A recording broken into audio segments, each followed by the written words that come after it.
Naku po, China, ayaw talaga manahimik mga tol. Ha, nakipag-usap pa daw sa Amerika. Ano kaya ang kanilang sinasabi? Gusto ba nilang baliktarin talaga ang sitwasyon? At hindi na suportahan ng Amerika ang Pilipinas. Di natin alam mga tol kung ano ang plano nila. Pero ito ang ating bibigyan ng reaction and commentary ngayong araw na to mga tol. Basahin muna natin yung title. Lagot na. Amerika hinarap na China. Ayaw manahimik. Buong bansa na alarma na, Pilipinas, Taiwan, USA. Yan ang title mga kapatid mula rito kay News PH. Nakalagay po ang link sa ibaba, so bibigyan natin to ng reaction video and commentary. Huwag mo kalimutan mag-subscribe mga tol sa kanyang YouTube channel, at kung bago ka pa lamang dito at gusto mo yung mga ganitong klaseng reaction video and commentary kung saan ay binibigyan natin ng mga reaction ng mga balita ngayon mga tol, mga napapanahong balita ngayon, huwag mong kalimutan mag-subscribe. Click mo na rin ang notification bell para ma-notify ka pag may mga bago tayong reaction video. Huwag na natin patagalin pa, panoorin na natin to mga tol. Hindi mananahimik ang China. Nakipag-usap sa Amerika, gusto nila kapayapaan. Ngayong November, pinipilit nila na magkaroon ng meeting si President Joe Biden at si President Xi Jinping ng China. Hindi pa kontento sila doon sa usapan ng kailang foreign minister na punta ng Amerika na kinausap. Nag-dialogue doon. Hindi pa sila kontento dyan. Gusto nila mag-meet ang American President at Chinese President. Pero huwag kayong mag-alala. Hindi po pababayaan ng Amerika ang mga bansang kaalyado nila dito sa Asia. Kasi may kasunduan yan eh. So hindi sila nakontento dun sa foreign minister kasi pinadala muna nila yung foreign minister nila, no. So ngayon gusto nila presidente sa presidente na, no. Hindi natin alam mga tol kung ano pag-uusapan nila dahil nga syempre lalo na ngayon nababalitaan natin na tumitindi ang tensyon dito sa West Philippine Sea. Pero ako naniniwala pa rin ako mga tol, di mauuwi yan sa gulo talaga yung gera. Kasi mga tol, may isip din tong China, hindi sila basta kahit na alam nating malakas sila, 'di ba? Napapakita sila palagi ng muscles nila, muscle flexing kung tawagin natin 'yan. Pero hindi sila papayag na pumasok agad sa ganun mga tol kasi marami tayong nababalitaan, 'di ba? Sabi, peke lang daw yung mga pinapakita nilang pag-angat ng ekonomiya pero sa totoo daw talaga naghihirap ang bansa nila. Kaya nga hindi nila mabitawan tong West Philippine Sea kasi maraming yaman diyan na kailangan nilang makuha 'di ba? So tuloy natin. Dito sa issue ng South China Sea at West Philippine Sea. Hindi papayagan, hindi makukumbinsi at hindi papayag ang Amerika na basta lang kukunin ng China ang Taiwan. Hindi rin papayag ang Amerika na basta lang kukunin ng China ang West Philippine Sea. Hindi ho totoo yung sinasabing pag nag-usap sila, maiiwan tayo. Hindi totoo yan. Hindi naman ganun yun. Hindi ho talaga 100% na magkakasunto yung dalawang malaking bansang yan. Kasi ang layunin ng China, gusto nila silang maging superpower na bansa sa mundo. Kaya gusto niyang makontrol ang ASEAN region. So magitan ng pag-aangkay ng South China Sea at ng West Philippine Sea. Yan. Yung mga ganung mga bagay, hindi po diba? Yung tipong makikita natin sila, may picture silang parehong nakangiti, shake hands mga tol. Masanay na tayo sa mga politiko, wag na tayo lumayo sa mga bansa. Diba dito na lang sa Pilipinas, ganun naman yan eh. Yung mga dating nagbabangayan pagdating ng eleksyon magka-teammate, 'di ba? Pareho nilang itinataas sa mga kamay nila. So ganoon naman din talaga sa politika mga to, lalo na 'tong mga world leaders na 'yan. Ang may kanya-kanyang agenda yan sa bansa nila na halimbawa si pangalan nito presidente ng Amerika, presidente ng Russia, kahit na magharap 'yon at mag-shake hands 'yon, may may tunggalian pa rin 'yan.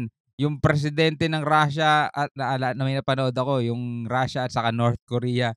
May hawak-hawak silang alak na gano'n, di nila alam kung sinong unang iinom sa kanila eh. Alam mo may trust issue, baka merong maglalason sa kanila, di ba? So ganun lang yan mga tol, pero hindi yan yung tipong kinausap ni Xi Jinping si Biden tapos sasabihin ng Amerika, nakausap na namin ng China, iuurong na namin na suporta namin sa Pilipinas. Hindi, magkalaban yan dalawang yan. Parehong nagtutunggalian niya kung sino yung pinakamangingibabaw sa kanila, di ba? Saka parehong may interest yan. Hindi lang naman Pilipinas ang sinusuportahan ng Amerika, pati yung Taiwan di ba? So, kayo mag-isip ng dyan.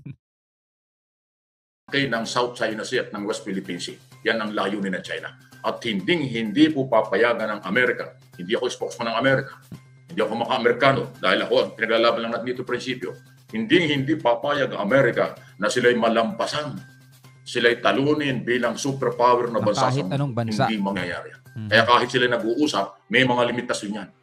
Hindi makukumbinsi ng China ang Amerika sa kailang kagustuhang sila ang maghari, sila ang maging superpower sa mundo. Hindi mangyayari yan.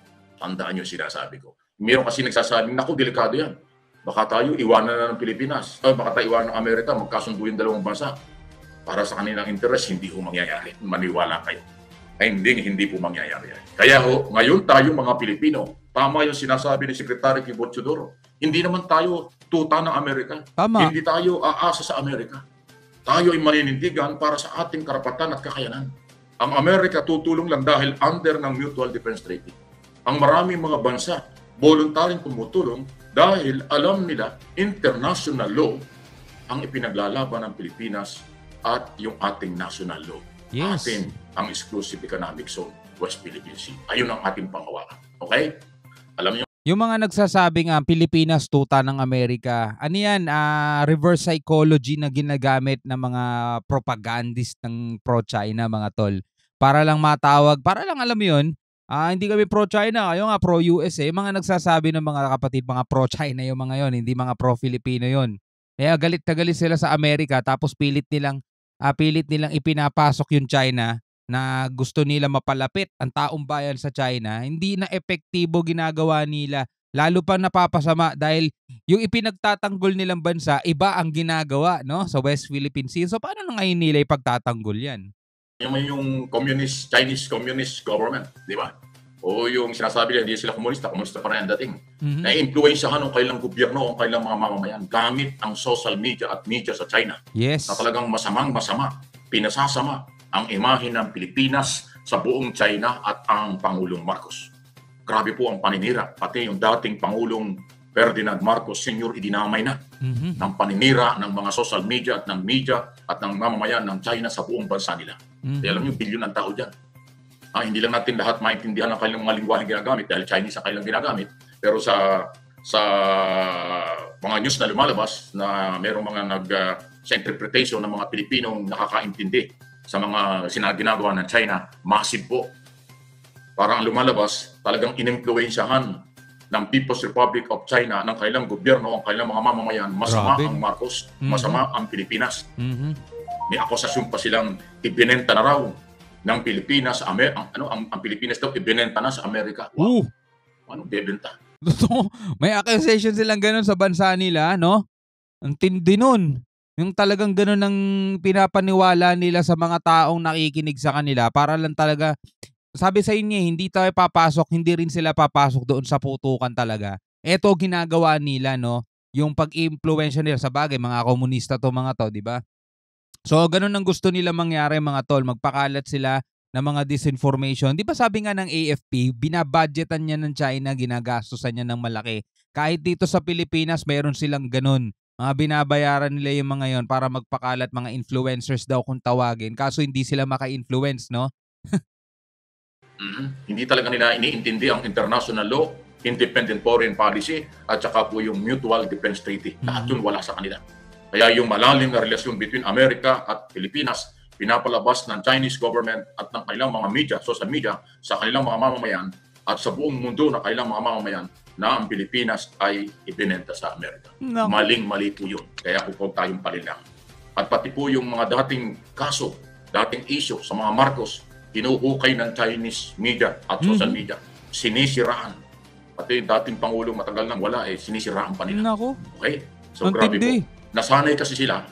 Ito ho yung totoo yan. Okay, magagalit. Lalo na po yung mga taga-suporta ni Duterte. Mhm. Nasanay po ang China.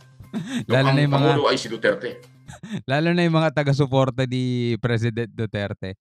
Yung mga taga-suporta, alam nyo mga tol, pare-pareho naman tayo taga-suporta ni President Duterte. Ako gusto ko rin si President Duterte, no? Sinusuportahan din natin mga tol yung mga ibang naging hakbangin niya. Pero sa usaping ito, pagdating sa Pilipinas mga tol, dapat lagi tayong nakaganon, no? Sa ating bandila, sa ating lupang hinirang. Hindi dapat sa isang tao yung loyalty mo. Hindi dapat sa isang politiko ang iyong loyalty. Kumbaga dito lang dapat yan sa bansa mo. Dito sa Pilipinas mga tol. Kung presidente mong ibinoto, nagustuhan mo siya, 'di ba? Pero meron naman siyang ginagawa din na sa tingin mo ay hindi nararapat, suportahan mo na lang siya sa ibang bagay. Pero dito, sa hindi nararapat, huwag kang magbulag-bulagan do'n. Kasi ang tawag iba na ang tawag do'n mga tol, eh. Iba na ang tawag do'n, 'di ba? So eto si Mike Abe nagsasalita, ano rin 'yan, DDS din 'yan, Duterte rin sinusuportahan 'yan mga tol. Pero siyempre 'pag usaping West Philippine Sea, pro-Filipino tayo diyan. Hindi tayo pro-America, hindi tayo pro-China, hindi tayo pro-Japan, pro-Australia, pro-Canada, kahit na ano pang bansa 'yan mga tol. Ang atin, ang gusto natin in the future, yung atin talaga which is yung West Philippine Sea, mga yaman diyan, likas na yaman diyan, mga lamang dagat, ay mapapakinabangan pa yan hanggang susunod na henerasyon natin mga tol. Yung mga anak, apu-apuhan natin, sila ang makikinabang diyan mga tol. No, tuloy natin. Na lahat ng gusto ng China ay kanilang nagagawa sa West Philippine Sea. Mhm. Kaya puri-puri nila. Gustong-gusto nila si Duterte.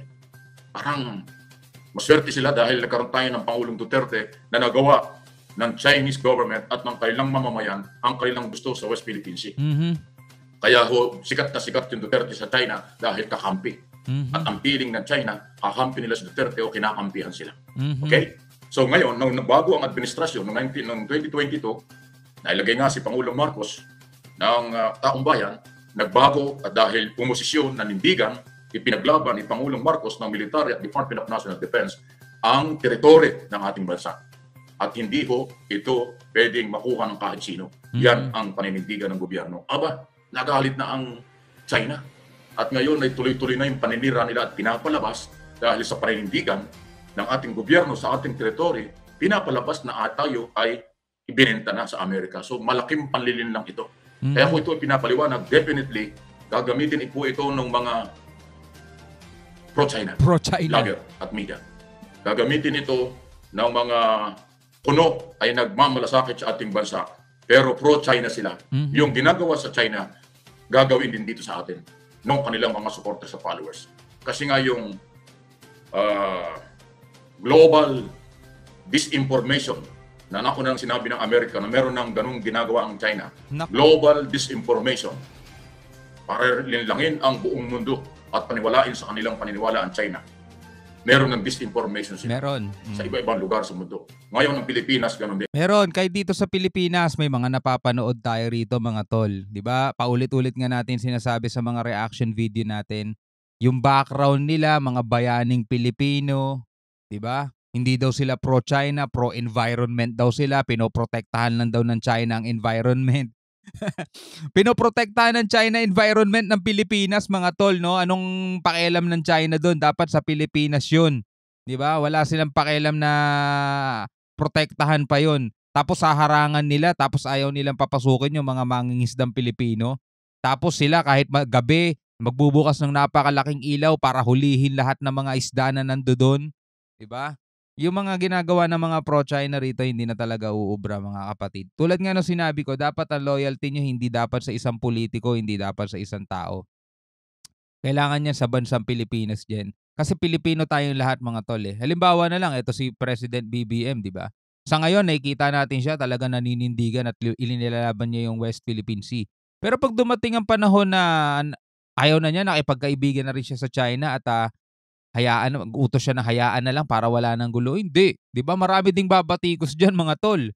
'Di ba? Ganun dapat, no? Hindi dapat yung magpapabulag ka na lang dahil sa dahil sa idol mo, 'di ba? Hindi pwedeng ganun.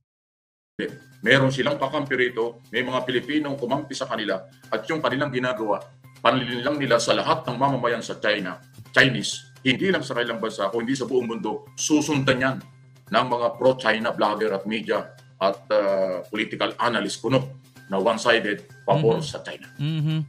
Na tayo ay huwag magpapalinlang. Huwag tayong maniniwala, huwag kayong maniniwala dito sa disinformation ito. Global na po ito, malawak ng ginagawa ng China. Dahil nga sa kanila, kontrolado nila ang kanilang mga tao. Kahit na mali, kanilang pinapaniwala ang kanilang mga mamamayan na tama ang kanilang ginagawang agawin sa Pilipinas, ang West Philippine Sea. Yun lang po yung advantage ng mga Chinese. Sila, Chinese government at kanilang mamamayan, nagkakaisa kasi nalinlang din ng kanilang gobyerno, ang kanilang mamamayan. Dahil sa kanilang lingwahe. Yung kanilang lingwahe ang kanilang ginagamit, malakas ang influensya. Parang wala, sarado ang isip nila, walang pakialam sa international law at karapatan ng ibang bansa. Pati na po yung pag-angke nila sa buong South China Sea. Hindi lang po ang West Philippine Sea. So sa kanila, diyan ang ginagawa. Sana dito sa Pilipinas, at mukhang hindi nangyayari, sana ang Pilipinas magkaisa rin na panindigan atin ang West Philippine Sea. Panindigan ang ginagawa ng gobyerno ay dahil inilalaban ng teritoryo under exclusive economic zone ang West Philippine Sea.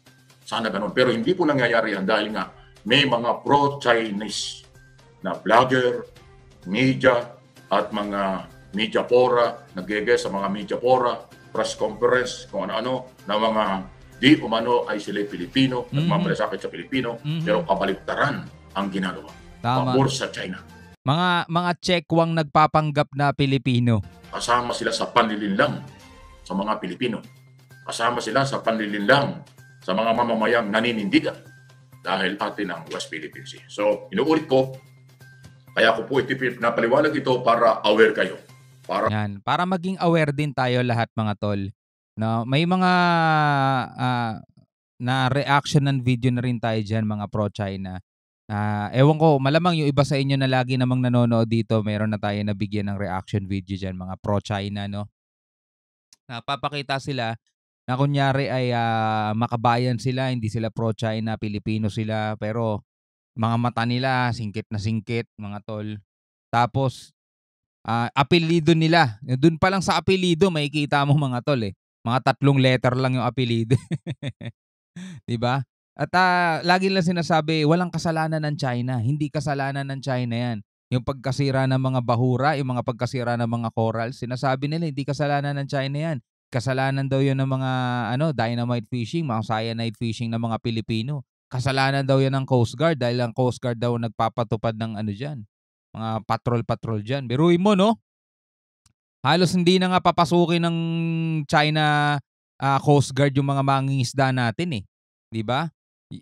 Tapos sasabihin nila dynamite fishing, bakit hindi hinuli ng mga China Coast Guard? Sila agresibo diyan, 'di ba? Sila yung namamalagi doon, sila yung nagsa-swarm doon. Pag alis nila nakita na natin na sira-sira na yung mga bahura, 'di ba? Kahit nga si Risa Ontiveros gusto niyang pagbayarin yung mga gusto niyang pagbayarin yung mga Chinese di yung China dahil dito sa pagkasira na 'to 'di ba? Tapos sinasabi ng international law, ito ay pag-aari ng Pilipinas, exclusive economic zone. Pero namamalagi dito ang mga China. Naalala niyo yung sinabi ng isang matandang mukhang incheck din naman na yung na water cannon tayo. Pasalamat nga daw tayo, water cannon lang daw. Grabe, no? So ikaw, ano masasabi mo mga tol dito sa video na panood natin? Be aware mga kapatid, no? Napakarami ang pro-China na nag-i-influence pa rin ng mga Pilipino. Pero etong nakikita natin mga tol at ipinapalabas naman ng mga media, ng mga vlogger din na hindi maka-pro-China, ay nakikita naman natin talaga na grabe ang ginagawa nitong mga inchik na to, no? So hanggang sa muli mga kapatid, ako nga pala si Shobal D. Peace out.